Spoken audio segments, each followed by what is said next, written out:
Interesting when you look at the approach, and this was pointed out yesterday by the Prime Minister, Matt, if this were the approach in New South Wales, the caseload, Sydney would be under curfew right now.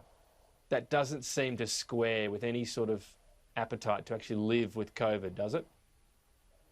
Well, I just don't think that there's any comparison between Sydney and what's going on in Melbourne, Tom, at the moment, because Sydney didn't have that big spike in infections and that second wave. You know, if you went back a couple of weeks ago, in Melbourne, they were having around 500 infections per day. Sydney didn't get that. It's a completely different scenario. So I don't think that there's any sort of comparison that you can make that the Prime Minister's been making in those sort of circumstances. And I just don't think that the Prime Minister's being a very good leader at the moment. He's basically... But the comparisons as I said, the appetite for at what point you lift restrictions. So there'd still be curfew, all hospitality shut, and schools shut for years 3 to 10 if there are even just 5 cases of community transmission over a fortnight. That's a really high bar, isn't it?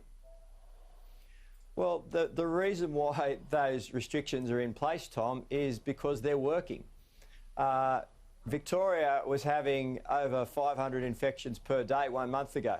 Now they're down around that 50 level per day. So the restrictions are working, and they're based on the advice of the medical experts. Now, if the Prime Minister was a good leader, he'd be encouraging Victorians to keep going because it's working. You're getting there. I know it's tough, but we'll get through this together. He was saying at the beginning of this pandemic, we're all in this together. Now he's saying we're all in this together, except you Victorians, you're doing the wrong thing. And that's just not acceptable. We want a Prime Minister that can unite the country and bring us together and get us all through this difficult period. If they're working, then, I mean, by that extension of logic, as long as they're working, keep them there. I mean, where's the consideration of the economy? You could say, well, let's just get 0 cases in all of Victoria, and until then we'll shut the joint up, and you could say, hey, it's working. Well, I don't think that Daniel Andrews and the Andrews government have advocated that. What they're saying is that you need to get the health piece right before you can open up the economy, and that's the key point here. Right. If you were to open up too early and you had a third wave, imagine what sort of damage that would do, not only to businesses and the economy down there, but to the mental health of Victorians. You've got to get that health piece right. That's the key priority, and then you'll get the economic opening up after that. Okay. Tony, would voters in Victoria be a bit confused? Daniel Andrews says, here's the roadmap, obey it, and the PM says, well, I hope this is a worst-case scenario. We'll review this. Tom, my thoughts are with Victorians right now. Their predicament can only be described as grim, and on the weekend, any semblance of hope they might have had was evaporated by the Premier's announcement of this roadmap, which is not a roadmap, it's a car crash. The reality here is this is a pathway to significant economic despair. Now, Matt seeks to come on your show and defend this situation, but what he's failing to do is appreciate that what this roadmap is saying is that when the point that Victoria gets to the situation that New South Wales finds itself in, it should still be in lockdown. I mean, that is ridiculous, and it's going to do untold economic damage to the economy. My thoughts right now are with the thousands, nay, millions of Victorians who run small businesses and their employees who are currently in lockdown, thinking, when will we get out of this? How will we get out of this? And the failure of the Victorian leadership to get an industrial-sized integrated tracking capability in the way that New South Wales has it is the reason why they're going to have to be in lockdown for such a significant period. And the cost of that's not going to just be visited on Victorians, it's going to be visited on all Australians. Do you think there's a real risk of civil disobedience in Victoria now, Tony Pasin? Look, I hope not, Tom. We don't need that. And what we need here is a recalibration by Premier Andrews to appreciate that the roadmap he set out is just, to be honest, ridiculous. And what we need to see is a fairer, more appropriate calibration of that way out.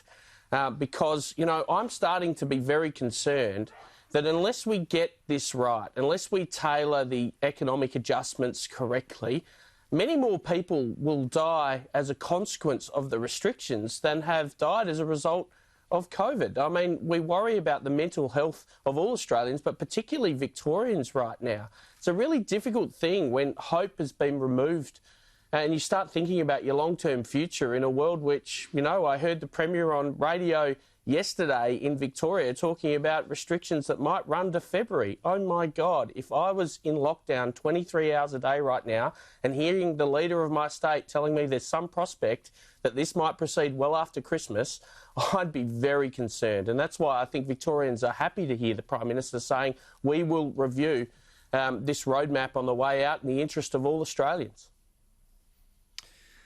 Matt, some concerns around JobKeeper and JobSeeker from Labor now having second thoughts about what extent they should taper down. On the other side, we're hearing reports that, you know, some people in cities that are back up and running don't really want to go to work because JobSeeker is still a double, of course, the normal payment at Newstart is. Does this have to be factored in too in the states that are back up and running?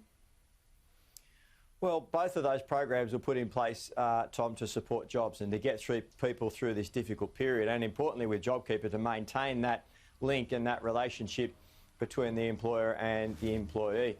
Unfortunately, when we get to the end of JobKeeper, which is March next year, it's probably likely that there's certain sectors of the economy that are still going to be doing it very tough, and one that's predominant in my electorate is the aviation sector. I've got Australia's largest airport, Sydney Airport, in my electorate. We've had thousands of people stood down or on JobKeeper there.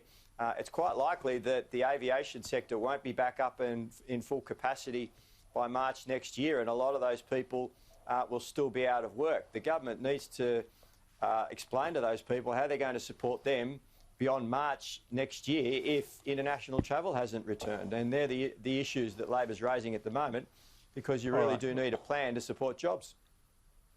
What about agriculture workers, Tony Pasin? Are there workers heading out to the regions where you are now looking to pick up some of this work? Oh, I haven't seen any evidence, or at least not much of that, Tom. I'm leaving the studio this morning and catching up with a pork processor who's reached out to me because he has 20 unfilled positions, which is putting his pork processing facility at real risk. So in this space, a lot of time is spent on fruit pickers and that kind of casual piecemeal work. But I've got to tell you, there's long-term, full-time, well-paid employment out in the regions, which currently isn't being filled. I expect when you scratch the surface, because of the impact of JobSeeker and JobKeeper. On the one hand, people are saying to this processor, look, I'd rather stay home on this beefed-up JobSeeker, and on the other hand, some of them are saying, well, look, I'm in receipt of JobKeeper from my employment that he's maintaining me at a rate of, today, $1,500 a fortnight. So the reality is these payments need to taper off to allow the economy an opportunity and businesses to adjust. I really worry that what we'll end up with is the Labor Party on the one hand in calling for the new normal being a long-term and, employment subsidy forever. I mean, we can't have that. We need to tailor this appropriately. It needs to be tapered. And right now, if there are people who are looking for employment, I can point them in that direction. And I can't believe I just heard Linda Burney on your show previously saying there are no jobs out in the region. I wish that, I wish all the jobs in my region were filled, because they're not, and they need to be, because it's starting to impact our economic capacity. Perhaps it's a region-by-region thing. We'll have to give you the last word because we're out of time. But if someone wants a job out in that area, Tony Pasin's office, you know where to call. Tony Pasin, Matt Thistlethwaite, give us a call. Thanks for your time today. Cheers, Tom. Thanks, mate.